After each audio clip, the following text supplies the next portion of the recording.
Hi, I'm Mike Cavanaugh. This is another edition of Cavanaugh's Corner, the labor talk show here in southern Maine on public access television. Cavanaugh's Corner is on the road tonight. We're here in Portland at the end of April for the annual Against the Tide dinner of the Maine Peoples Alliance. The Maine Peoples Alliance is a citizens coalition across the state of Maine that's been actively involved for years in fighting for the rights of consumers, workers, neighborhoods across the state, really an ordinary citizens campaign. And tonight is their annual awards dinner. Ralph Nader, the consumer activist and former presidential candidate, is here as the keynote speaker tonight. And a number of Maine activists, including a member of our union, Vicarian, are going to be receiving awards tonight as leaders, activist citizen leaders in the campaign for justice in Maine. So if you'll join me tonight in participating in the Maine Peoples Alliance annual dinner, hopefully we'll have an opportunity to interview Mr. Nader and Vicarian and some of the other activists here at the conclusion of tonight's event. So welcome to this edition of Cavanaugh's Corner, and stay tuned. It's going to get interesting. And I want to begin our awards. We came up with this title for this dinner 3 years ago. Things were kind of bleak. The November 1994 elections, I don't think were good for a lot of the issues that we believe in.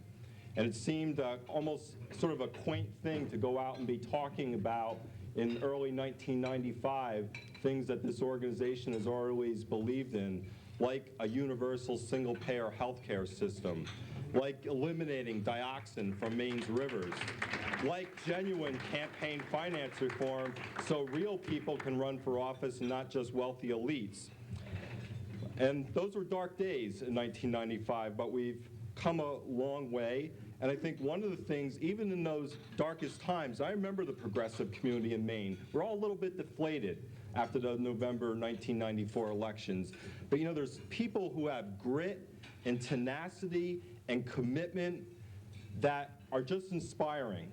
And I wish we could honor many more, but I would say 4 of those people tonight are Against the Tide Awards we will be honoring. As I'd like to call up Mike Cavanaugh, I'd like to say a couple words. Our first year that we had this dinner, 1995, Mike was one of the first class of award recipients in the Against the Tide Award. Mike is the regional director for Unite.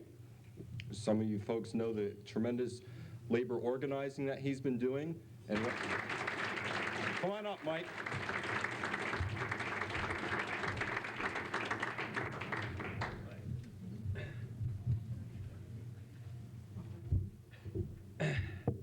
Thank you, John. Thanks, everyone. I just wanted to make a couple of brief comments. It's true. I was really very honored to be a recipient of an MPA Against the Tide Award a few years ago at the first of these dinners. And I think it's really significant because, as John said, I work in the labor movement, have for a long time, and will for a long time, because I believe fundamentally that workers need, there's a lot of things that people need in this society. We need education, we need information, workers need training, fundamentally workers need power in this society. I would argue that citizens need power in a society that is increasingly divided between those who have money, wealth, and power and the rest of us. And I think the labor movement and a citizens movement like MPA, those are the ways in which citizens gain power, and people can make a real difference in their communities and their lives, and make a real difference for themselves, and really grow and become who people want to become in a democratic society. I've had the great pleasure and privilege to work in the labor movement in Maine for 20 years. And in my time, I've had a chance to meet a lot of very wonderful people whom I've learned a lot from. But there's one person who I've met and worked with from whom I've learned an awful lot and continue to learn from and am inspired by every day. And that's the person to whom this award is going to be given in a minute, and that's Vi Kurian of Waterville. Vi is somebody who I met when I started representing the workers at Hathaway Shirt some nearly 20 years back. Vi had been at Hathaway and been a member of the union there for a long time, and she saw this guy who was considerably younger than I am at the moment come in the door, and she sort of took me a bit under her wing and gave me some guidance and gave me some direction and support always. But I found that Vi was you think about it, what is a rank and file leader? What does that mean to be a real rank and file leader of your members, of the workers in your community? And Vi Kurian is that, if you were to call Central Casting and say, give me a rank and file, woman union member from Maine, you'd get Vi Kurian. Well, through the years, Vi was a leader of her local union, Local 486 up at Hathaway. About 4 or 5 years ago sometime, Vi retired as an active member from the Hathaway plant, and we had a nice retirement dinner for her up in Waterville. And I can recall at that retirement dinner making some comments to the effect that I really expected that Vi was going to become even more active after she retired than she was as she was a working member. I said it, and I believed it, but I didn't know how true that was going to be. Because for the last 5 years since Vi's retirement, she has been there every time there's a rally, every time there's a demonstration, every time there's a need to turn out workers and community members and seniors in the Waterville area. Vi is the leader. When we took busloads of workers to Washington, D.C. for rallies and demonstrations in the heat of the Washington, D.C. August summers, there was Vi leading the charge, leading the delegation up the mall, up the monument, to the Lincoln Memorial, wherever it might be, whether it was in Washington or Augusta or in Portland or in Waterville. Last fall, we had a little, you may have seen there was a comment or two in the newspaper about, we had this little problem at Hathaway Shirt. They were thinking about closing the plant down. And there was an effort that the union got involved in a little bit to try to save the plant. And Vi Kurian, although she was retired, she was there as a leader of our campaign. And we had the good fortune back in September or October to have our keynote speaker tonight, Ralph Nader, came up and joined us. This Hathaway story got to be kind of big news. And Ralph came to the plant, and sure enough, who was there with him at the door, grabbing every worker as they came out the door to introduce them to Ralph Nader? It wasn't me, it wasn't the president of local, it was Vi Kurian. She was there. And so we have a memento tonight for Vi from that experience. But I think that it's really significant that MPA has recognized and chosen to award Vi Kurian, who's really a labor activist, because they're not mutually exclusive. Being a union and labor activist is being a community and citizen activist. I think the labor movement and the Maine Peoples Alliance, the citizen movements in this state, really need to be working together, and really in many respects are one and the same in terms of fighting for social justice. And so it just gives me a great deal of pride and pleasure on behalf of the organization and on behalf of our union to introduce to you all our honoree, Vi Kurian. Vi.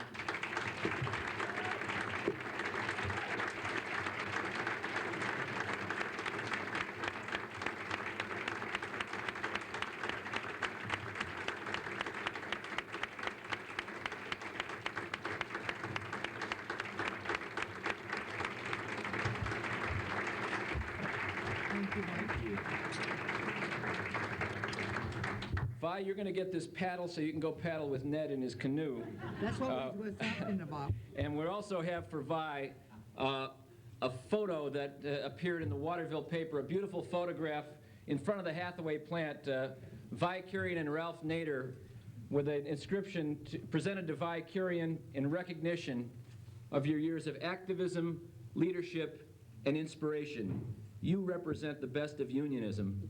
Signed by the members of your union and by Ralph Nader. Thank you, Mike.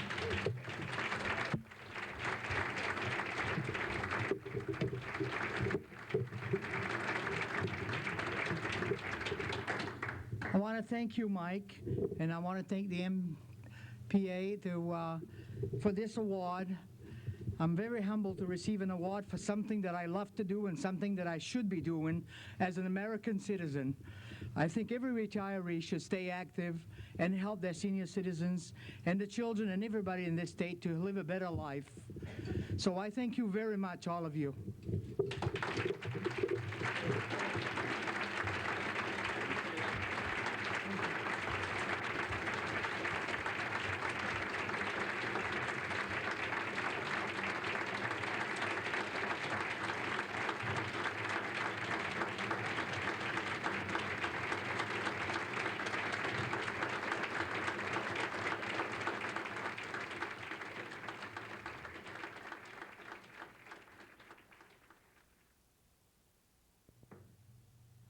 I'm really honored to have Ralph Nader with us tonight.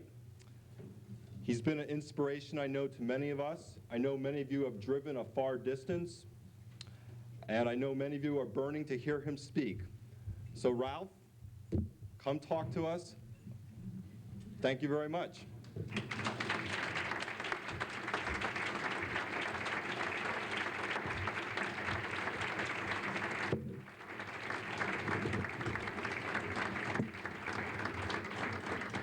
Thank you very much, John, and all the friends here. I keep asking myself all evening, why aren't there more of you around the state of Maine? And answering that question means asking, what does it take to be a citizen advocate, to be a builder of democracy, a defender of justice? And what it really comes down to are certain personality and character traits that we developed before we were 10 years old, which means it is very much due to the way your parents and your relatives and neighbors related to you. And those traits are very simple. A sense of purpose and self-respect about one's role as a citizen, not taking injustice without fighting back, a sense of controlled indignation that is constantly being informed and revised, a sense of reaching out to other people, not just being an isolated voice in the wilderness, and a sense of the indignity of going through life on your knees before powerful forces whose only power over you is made up of illegitimate force and endless greed. And Maine is a rich state with a lot of low income and poor people, and rich state with people who are trying to support their families and are losing ground, and a rich state that's absentee owned and controlled. You get an idea of what some parts of Canada are like living in Maine. Absentee, corporate, controlled, or owned. These corporations are becoming more brazen, they're becoming more greedy, they're becoming more demanding, and they are now in control. They're on a collision course with our democracy, and they're dismantling it. It is important to know how the systems of control operate. When people are imprisoned by an ideology that is fostered and enforced by the perpetrators of harm and injustice over their life, that ideology itself becomes the most efficient source of control. And that ideology is best described as growing up corporate. It's growing up in a way where we are oblivious to the most obvious brutalities, most people are, and are willing to concede those that we recognize as simply the price of progress. Pollution, smell of money, price of progress. You got to accept it. You have to have jobs. You can't have jobs without pollution. Who says so? The corporations. Slightly jaundiced viewpoint. Growing up corporate means that when you hear the phrase crime, violence, welfare, you think of street crime, street violence, and poverty welfare payments. Yet, the greatest source of crime, economic, financial, swindles, the greatest source of violence, and the greatest recipients of welfare are corporations. And it's so clear and so massive and so overwhelming that even to belabor the data is wasting time for people who know it intuitively. There are 28,000 homicides in this country last year. 28,000. Very serious problem. There's 65,000 people who die from cancer, respiratory ailments, from air pollution alone every year. 100,000 people die from occupational health and exposure, diseases, occupational health hazards, and trauma. There are untold thousands of people who die from defective products, such as unsafe automobiles, defective medical devices, medicines that have deadly side effects for which people are not forewarned. And in one area after another, you see the totals grow and grow. The addiction of youngsters, which is certainly a form of corporate child molestation, trying to hook them into alcohol and tobacco, is leading to 520,000 deaths a year. Alcohol, 100,000, and tobacco, 400 and some thousand. And most of these people were hooked in a young stage with modern Madison Avenue marketing techniques. And so it goes on. The crime itself, the savings and loan crimes, we're paying $500 billion for. Last year, bank robbers took $59 million from the banks. Obviously, they don't know really how to do it. Compared to the way the banks do it, to customers and to taxpayers. $500 billion bailout, like that. Crimes, the Wall Street Journal reports them all the time. There's almost nothing you'll hear this evening that hasn't been reported in the Wall Street Journal, Barron's Financial Weekly, Business Week, Fortune magazine. That's the difference between our country and other countries. Other countries, the crimes are suppressed from public notice. In our country, they're disclosed brazenly in business magazines because they know that we can't do anything about it. So why not titillate the crowd and make it interesting for the readers of these publications? And why can't we do anything about it? Well, one thing is we talk their language instead of our language. When we talk about welfare, the biggest form of welfare is corporate welfare. $200 billion out of Washington every year. That is far bigger than all the federal poverty programs that are means tested. Accepting Medicaid, which I don't consider welfare, nor does any Western country consider health insurance welfare, by the way. Canada doesn't consider universal health insurance welfare. You take away the Medicaid, and the amount of federal poverty programs total 3.5% of the federal budget. That's about, give or take, $65 billion. Compare that with $200 billion of corporate welfare. Corporations escape taxes. They are the major tax escapees. Think of the grotesque comparison. In Schenectady in 1981, 82, 83, workers went to work every day in the General Electric plant. One of them paid more money in sheer dollars to the U.S. Treasury in those 3 years than the entire General Electric company, which made a profit of $6.5 billion and paid zero federal income tax, compliments of Ronald Reagan's tax cut for corporations. Not only that, they got a $120 million refund. Why did they get this kind of tax break? Because Ronald Reagan thought they'd plow the money back in productive plant and investment and create more jobs. Instead, you know what they did with the $2.5 billion they were going to send to Washington?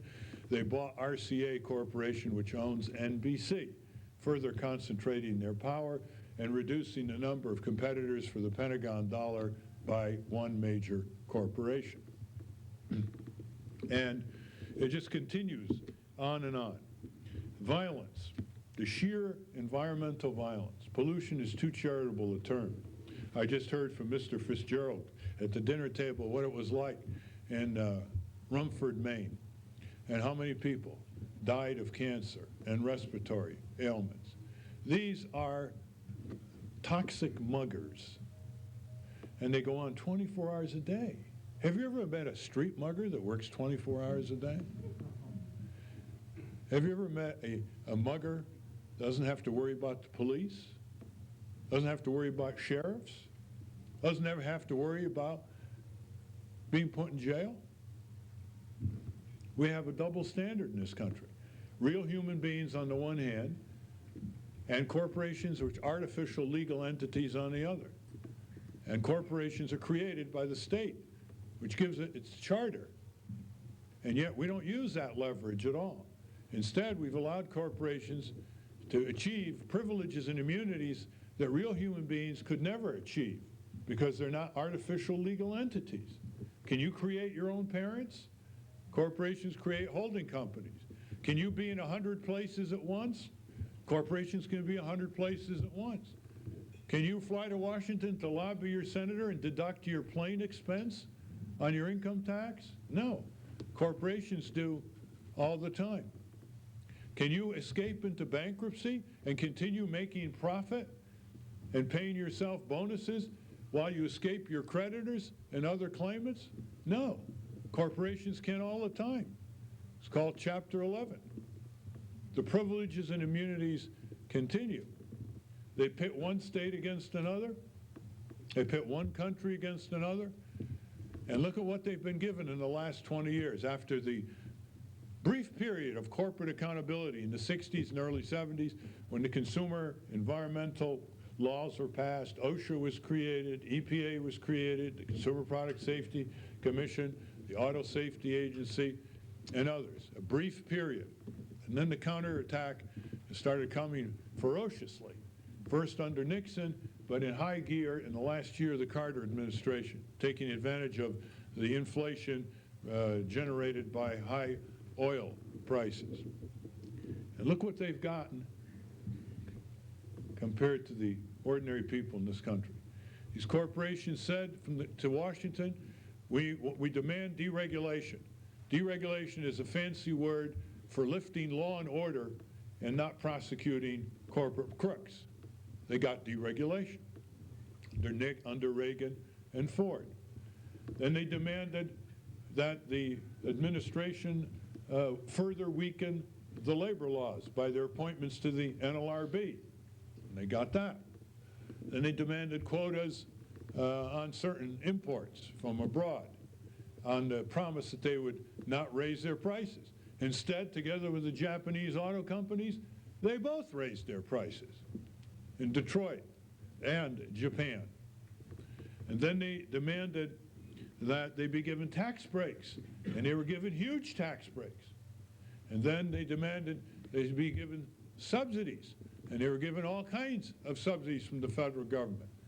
Free research and development, developing drugs at the National Institutes of Health that you paid for, given free to companies like Bristol Myers Squibb, without any control on the price of the medicines that they're selling people. Huge price increases on drugs developed completely by government scientists and the U.S. taxpayers. They got all these privileges and immunities in about 10 years. And what they give back? They promised that they're going to create jobs. They promised that they were going to provide a prosperous economy. And they broke all their promises. They took jobs abroad. They browbeat the workers into submission. They crushed union organizing activity. They bled dry the taxpayers. And now they're saying that they can go anywhere in the world and still have all these privileges and immunities in our country and get away with it. Last year, I wrote the CEOs of the top 100 corporations, which are chartered in the United States. You know them all. And I said, your corporation was born in the USA. Your corporation was built on the backs of U.S. workers. Your corporation has gotten all kinds of taxpayer subsidies from Washington and state capitals. And your corporation, when it goes abroad, brings with it the Army, Navy, and Marine Corps to defend those investments. Wouldn't it be a good idea at your annual shareholders meeting for you to stand up and in the name of the corporation, General Motors or DuPont or Exxon, pledge allegiance to the flag and the republic for which it stands, one nation, under God, with liberty and justice for all? I got 76 replies so far. Only 2 even intimated they might do it if the shareholders order them. All the rest found every pretext, misinterpreting the letter by saying we can't do it because our board of directors are composed of some foreign nationals and it would be unfair to them.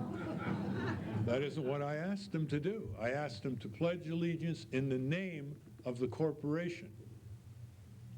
That is going to be pursued. That is a very powerful symbolic challenge. They want all the advantages of being a U.S. corporation, including the blood of American military service people. They want none of the allegiance. Union Carbide once wrote a memo which turned up in the press in the early 70s, which said if they had their druthers, they would become an a-national corporation staking the Union Carbide flag on some tiny Caribbean island so they could escape national jurisdictions. Talk of the word radical, violent, criminal, freeloading, and here we are back in Maine. Why did the Bath Iron Works sell to General Dynamics? Because this sale will increase the amount of capital investment available to our premises and our installations, because General Dynamics is a very profitable corporation. What does General Dynamics do? They come in here and they say to Angus King, we're going to make you the welfare king of Maine, corporate style. And Angus King said to them, yes, sir. And he cuts a deal which, if he did a similar level of negotiation in his own private business, he'd have gone bankrupt. But representing the taxpayers of Maine, it's easy to give away other people's money. And so he writes an agreement, $113 million of rebates over a period of years, and the town where the Bath Iron Works is delivers another $88 or so million in averted property tax. And you know what they got in return? Paper promises eminently breakable. I just asked some reporters, have they ever seen the agreement? The full fine print? Oh, no, we haven't gotten it yet. Haven't gotten it yet. Proposal. Well, let's put it this way. Angus King said it's an investment, it is not corporate welfare. If it's an investment, why aren't the taxpayers given a share of the profits? Isn't that what an investment usually means? They're given nothing. So it is a giveaway. Number 2, General Dynamics claims it's a member of the free enterprise system. It has plenty of capital. It's got $11.5 million it gives to its CEO every year. That's more than a living wage. You know how much that is? That's $235,000 a week. Every week, not including vacations and with all the perks and benefits and so on. So, no, it does include vacations, excuse me. And all the perks and benefits in addition. So if they got that kind of money, if they're making hundreds of millions of dollars in profits every year, why don't they put their money into the expansion or maintenance of the Bath Iron Works? Why should they? They've got a feudal fiefdom here called Maine, run by cowering politicians who call themselves independents.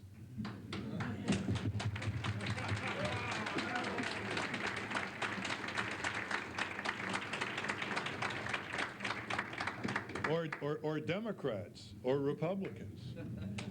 And they line them up. They line them up. They line them up. And they take a picture of them, saying, look it, we've got a good business climate here in Maine. You can smell it every day. You can pay for it every day. You can get on your knees in front of it every day. You can surrender to it every day. You can give up your dignity and freedom and self-respect every day, because the economic model of growth in this state is extractive, imperialistic, absentee, and exploitive in all directions, present and future generations. There's another economic model. 50 years ago, Maine grew 80% of its food. It's now under 20. A lot of jobs lost there. Maine could develop almost 95% of its energy homegrown, both through energy efficiency and renewables. You have an incredible land population ratio. A lot of jobs there. The dismantling of our democracy is an act of treason. When you dismantle our democracy for profit-seeking aggrandizement, you are, in effect, stripping the people of the most important mechanism to solve problems, to prevent injustices, to anticipate, foresee, and forestall future erosions of humanity. Serious business when you do that. Corporations are doing that in ways we're not even aware of. And I'm going to try to show you that with a couple examples. You all have entered into hundreds of contracts when you go into the consumer marketplace. You've bought insurance policies, you've bought passenger tickets, trains, buses, airlines, you've signed landlord leases, you've probably had agreements that you've signed with hospitals, you've opened bank deposits by signing bank deposit cards, you've got employment contracts. All of these contracts are written by your opponent whom you're arguing, negotiating, or bargaining with, the seller. These contracts are printed, they're handed to you with a pen, and you sign on the dotted line. You dare not change one word, one sentence.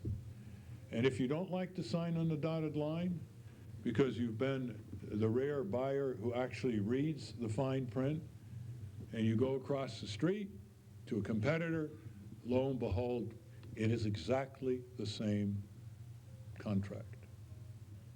Whether it's State Farm or Allstate or one bank or another bank, same corporate law firms. Now, try the reverse. Next time you sign an installment loan agreement or a landlord lease or a car purchase agreement, why don't you just take their printed agreement, sit down in the dealership or in Sears, and begin changing it. You know, take out your pen, right? Cross out a paragraph here, double the warranty there.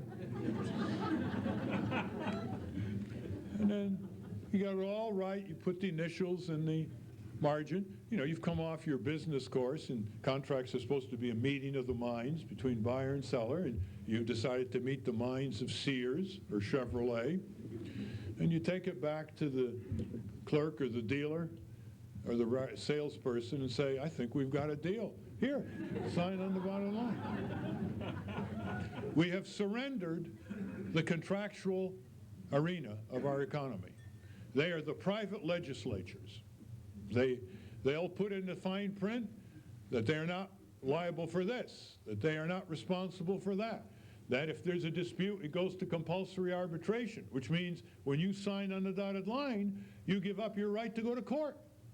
You give up your right to appeal the worst type of arbitrator's decision. And if you give up your right to go to court, you think you have any bargaining power left? Shift over to wrongful injury. The corporations are a major attack on the right to trial by jury and the right to civil justice recourse.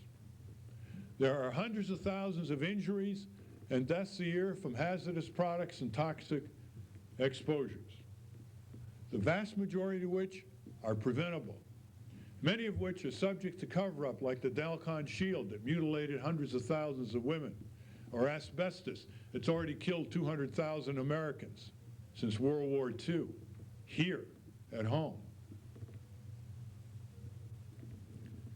Of all these injuries, about 1 out of 10 achieves justice. 1 out of 10 ends up in any kind of compensation, even if it's just a few dollars.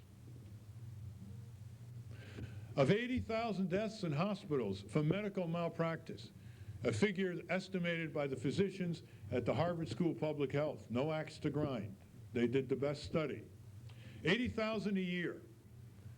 Never mind the emergency rooms, they were exempted. Never mind the inner city clinics, just in hospitals. 80,000 Americans a year due to incompetence, indifference, or criminal negligence.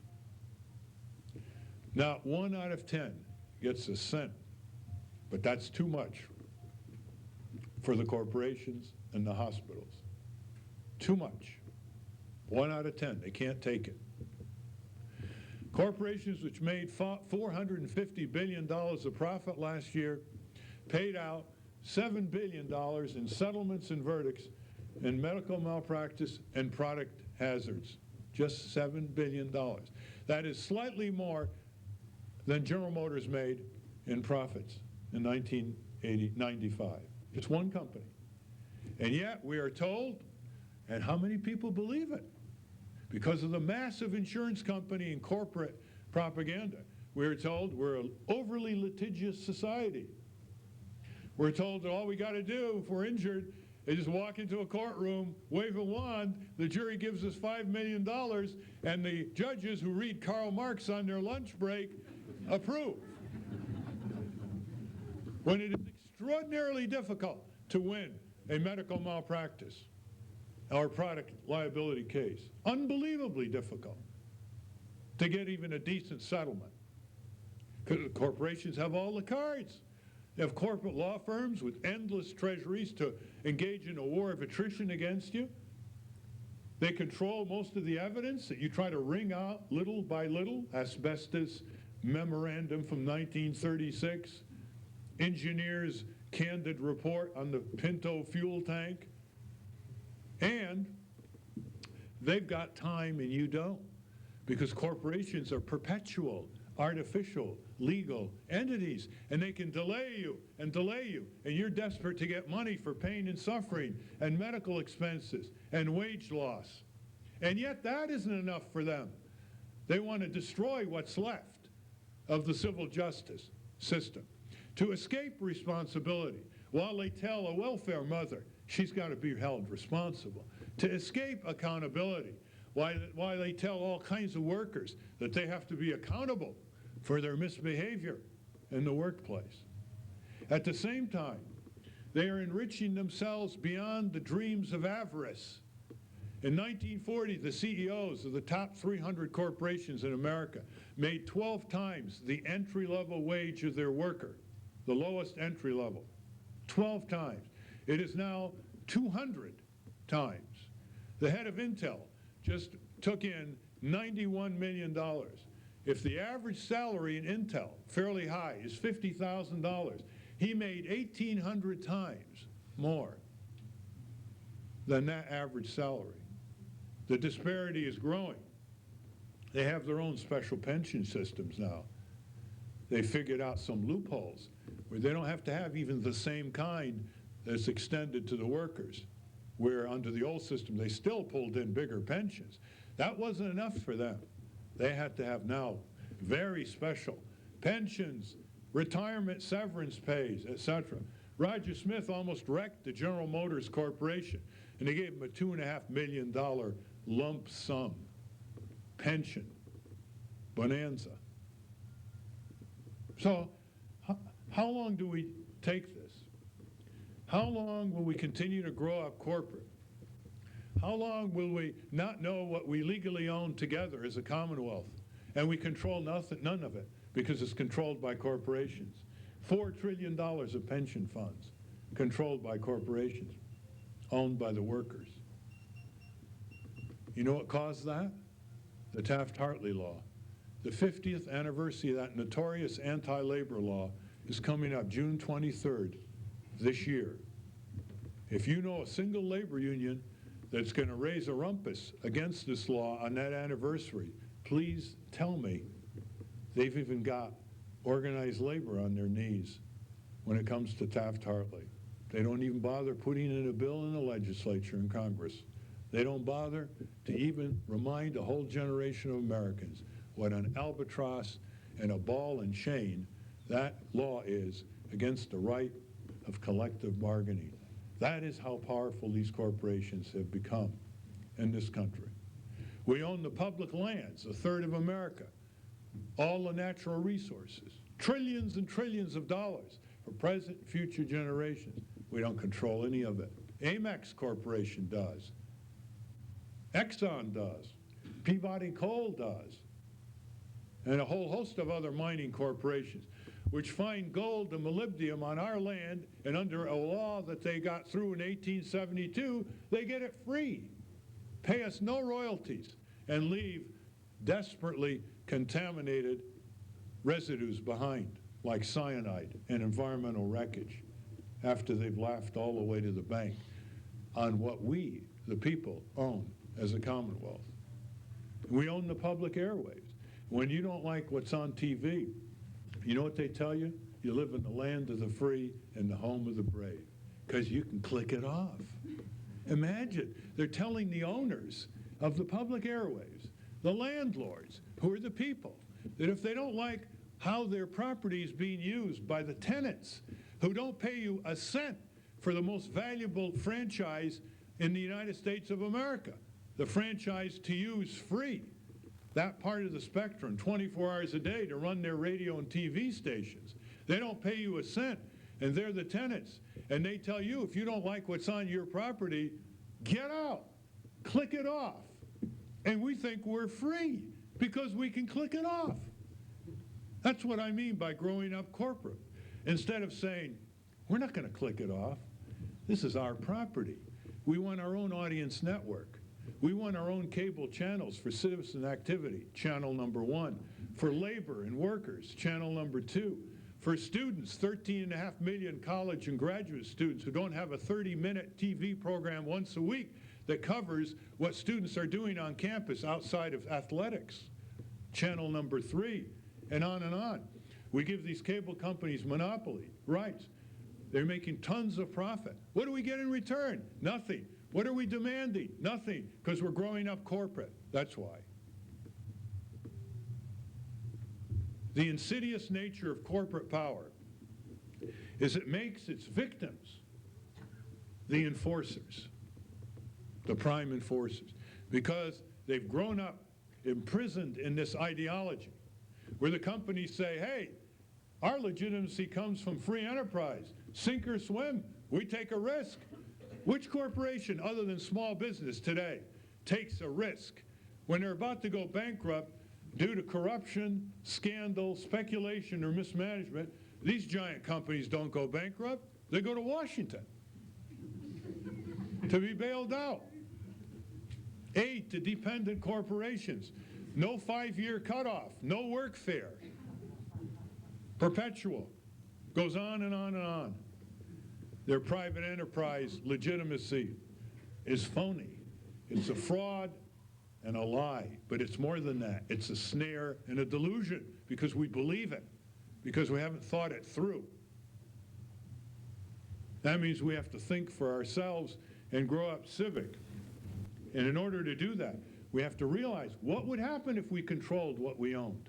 Imagine having our own media, How many times have you worked until your knuckles are bared in order to produce reports on the problems here in Maine for no profit as a nonprofit citizen group? And you get a press conference together, and John and others in the Maine Peoples Alliance have got their fingers crossed. Will they come? And if they come, will they use it? Will we get 5 inches in the paper? Will we get 30 seconds on the late evening news devoted almost entirely to street crime, chit-chat, weather, starting from Nome, Alaska, and athletics? And here you are, the landlords, on your knees before the corporate tenants who control who says what, when, where, 24 hours a day, and who doesn't. Growing Up Civic liberates that. Now, beyond all this is why we don't look on citizen action as a joyous occasion. Those of you who've been active citizens, you don't just look at them as a chore. You have to do it as important. It's just important, and you just got to do it, but it's a drag. You get a joy out of it. There's a joy out of advancing justice, an almost aesthetic pleasure, saving lives, preserving health, giving people a voice, facilitating their organization for self-preservation or for advancement of justice in a society. We have to convey some of that in a more clear and compelling manner, because people who have not engaged in the experience that you have engaged in the civic arena don't really know what it's about. They tell themselves year after year they don't have time, or they don't know how to become active citizens, or they're afraid of intimidation or retaliation. And they don't have a sense of what it's like. They haven't tiptoed into the civic arena. And that kind of zest is priceless. If you've ever seen Vi in action, and how many of you have seen Vi in action? You don't see that zest she has. It's not just determination, it's zest. There's an unquenchable spirit there. And when I was standing with her in front of that plant owned by Warnaco, is that it? The CEO of Warnaco last year made $3.5 million. And those workers were coming out of those plants. You ever wonder why workers in industrial plants look pale? They look tired. Some of them look sick. Because working in those plants is a sick experience, a sickening experience. The noise, the dust, the temperature, the grind, the working under the stress. And those people were coming out working $5, $6, $7 an hour. And the boss is making $3.5 million a year. Do you want to break that down in terms of hours? $20 an hour is $40,000 a year. $20 an hour is $40,000 a year. She's making $3.5 million. And that isn't enough. The great work of human beings on earth is justice. And that's what the Maine Peoples Alliance and what you're trying to do is all about. Justice, the most noblest work, the foundation of all fulfillment of human possibilities. Justice, the great work of human beings on earth. Thank you.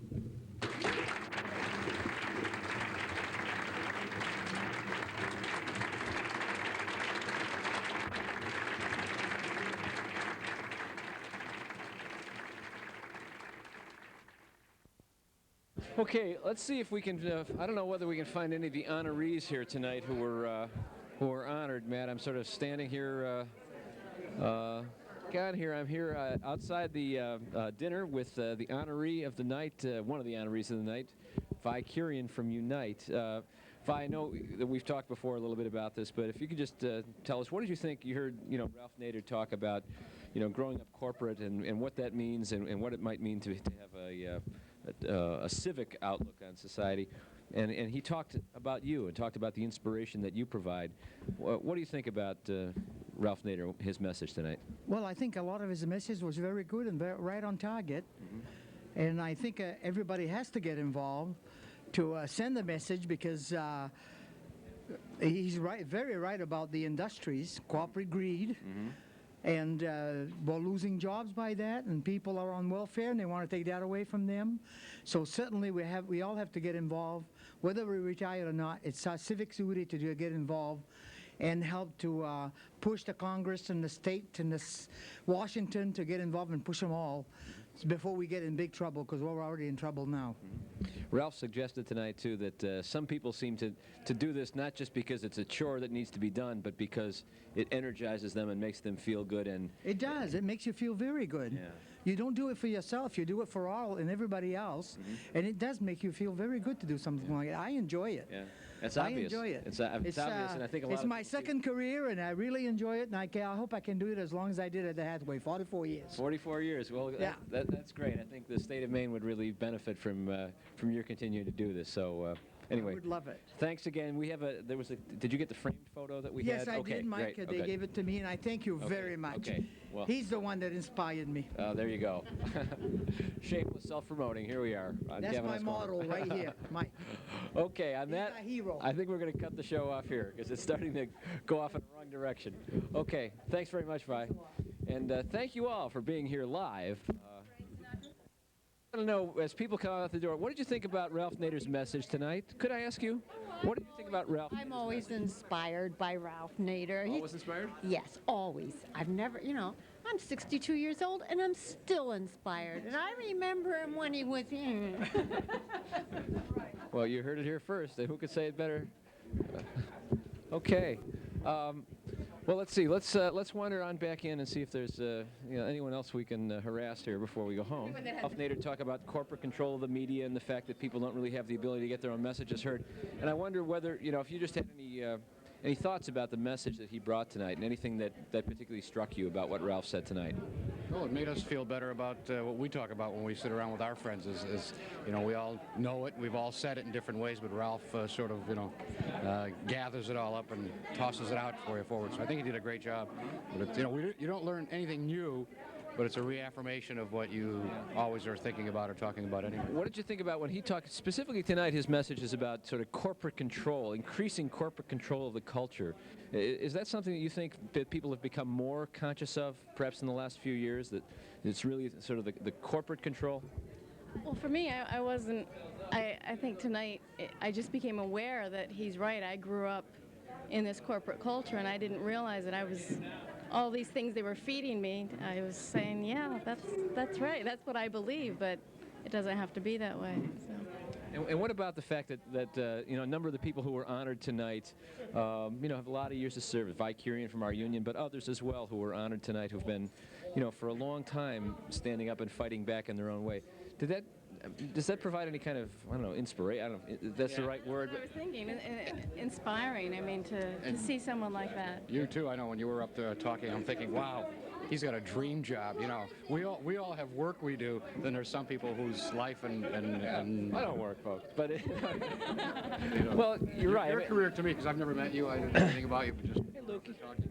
Yeah, no, it's great because you do get to work with people who are in the process of, sort of fighting for their rights. And, I find, events like this kind of, uplifting and inspiring. What it leaves me with is a feeling that, yes, I want to do something, but now where do I put the energy? I mean, I do my own little advocacy works that I do on my own, but it's, I believe everything Ralph said, and I think there is something new in that, and that he said the violence of the corporations.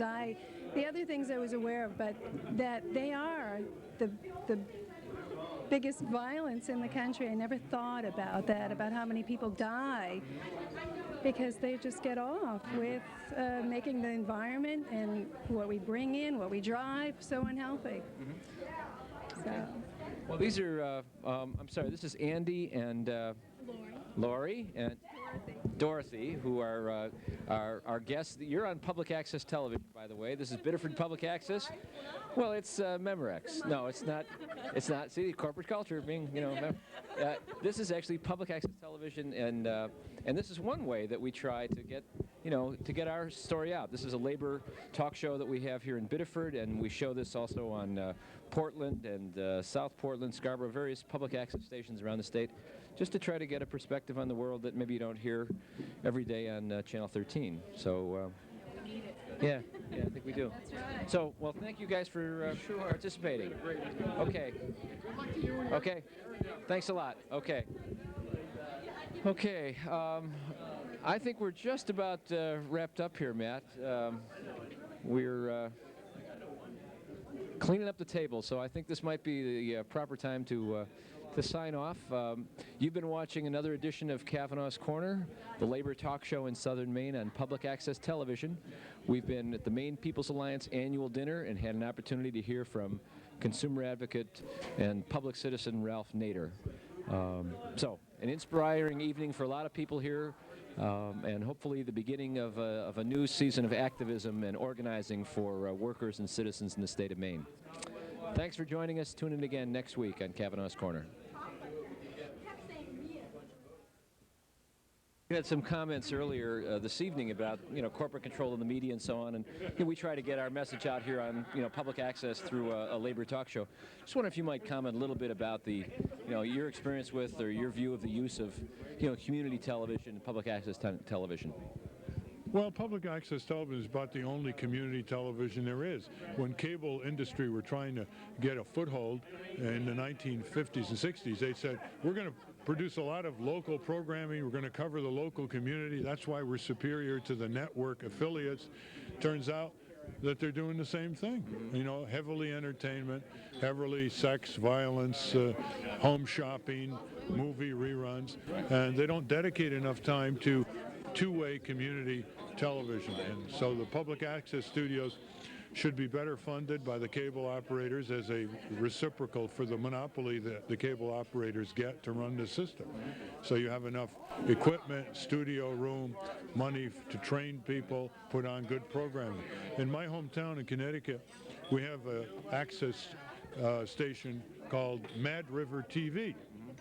And it covers the Board of Education, selectmen meetings, the town meetings, and a lot of good programming in between. And it has a sizable audience, but in a lot of other communities, the audience isn't that significant. Yeah, well, you're on here you're on Biddeford Public Access tonight, and Portland Public Access, and Scarborough, and you know, we try and get this is produced by Biddeford Public Access, but we try and get it around to a few of the communities here in Southern Maine.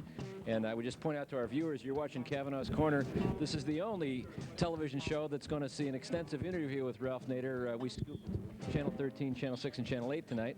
And that's the way it often works, right, is that the opportunity to get our message out, a labor message, a citizen's message out, is not going to be through the corporate-controlled media. Right, but just think, you didn't tell your viewers what the latest weather was in Anchorage, Alaska. Well, you know, stay tuned. Sex and violence later, folks. But right now, it's that's right. Right now, we're really glad to have the opportunity to have you up here, and yeah, thanks for coming back. Thank you very much. Appreciate it. Yeah, support your local access studio station. All right.